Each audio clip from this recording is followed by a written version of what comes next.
my country. Distinguish between drive and travel. You are free to travel, but you shouldn't be free to drive, because that means you're going to use public resources to earn a living and to generate a profit. So if you distinguish between drive and travel, if you're just saying, I want to go from point A to point B and I'm not earning any money by carrying a passenger, I'm not carrying any cargo for someone else, you're traveling, and you do have every right in the world to do that, and it's made available to you if you claim, if you serve a notice of understanding and intent and claim your right to do it. Because it strikes me that all the laws, etc. Statutes, you mean? I don't know. All the things that are there that we think are laws, etc. I came to the conclusion that in fact it was the reverse. It was there to protect my right to live a full life, a free life. These are the rules of government agents. These are the rules that exist so that we can have a measure of control over the government. They've hooped us into getting a social insurance number, so now we're all part of the government. We're all bound by these rules, but we can step away at any time. And when we do, we're free of these rules. They're still bound by them. Because I want to buy houses and invest in real estate, etc. And I came to appreciate that, in fact, wasn't that system there to enable me to do that in a simple, easy, secure way, if you will. So then when I go to buy a property, they say, what's your social insurance number, and on and on and on and on. You tell them you don't have one. And if you sense that, oh, they're going to want this, they're going to want that, all you have to do is see that this is a potential for conflict, and you take care of that by creating and signing a notice of understanding and intent. Put them on notice. Claim your right. Watch what happens. Because the lenders, of course, never have to enter into they don't have to lend the money if I don't satisfy it. That's a whole different story. You've got, my friend, there's a whole lot you should learn before you go buying property like that, because chances are you can just discharge it anyways.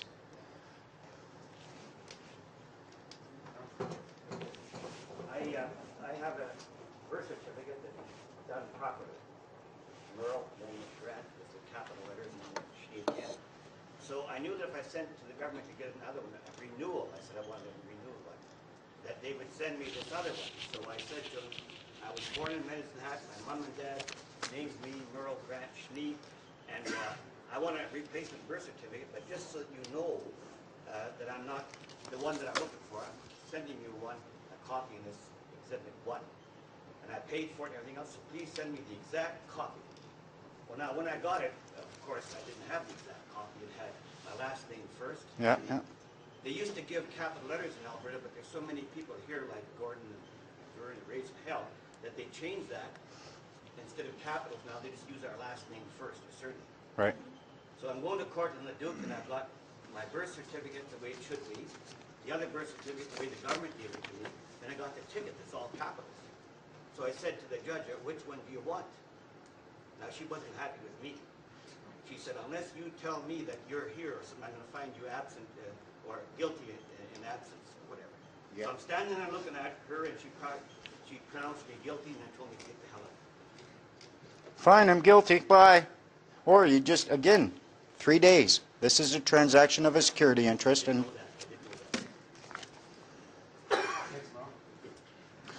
someone asked a question about the social insurance number. If you abandon it, what about retirees? Can you still get your pension payment? Because apparently what the government does is they insist that you use the social insurance number. If you have, again, it would require a notice of understanding and intent. And the way I look at it, my dad worked for Chrysler for 30 years. Well, he worked for Chrysler for 30 years. He had a Chrysler employee identification number. When he retired, he gave up his number. He started collecting his pension.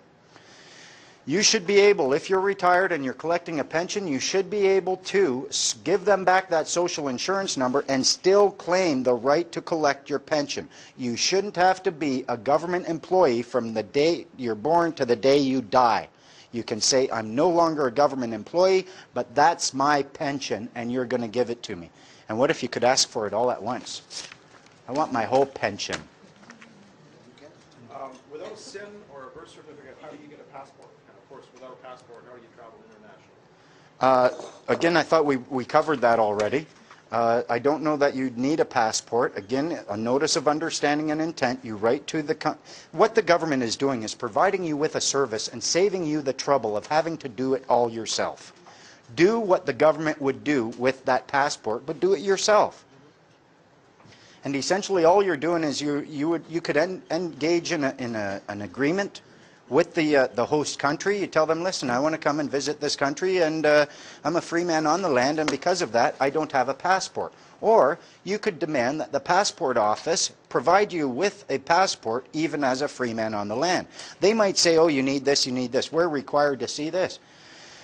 I hate it when, well, I don't hate it, but I notice a lot of times they will say ICBC is required to see this application. I require a tuna sandwich. Does that create an obligation on any of you to give me one? No. Just because they define it as their requirement doesn't mean it's an obligation for you.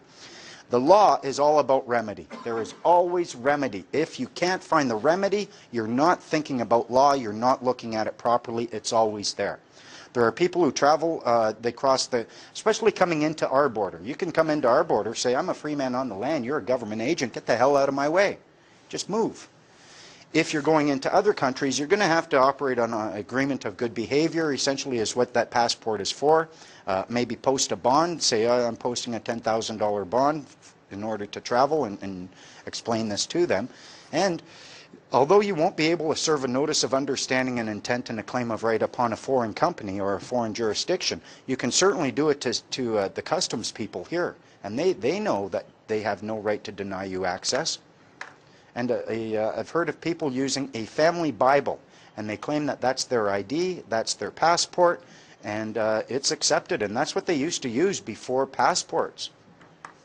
I know somebody's coming.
Things go, we don't admit it.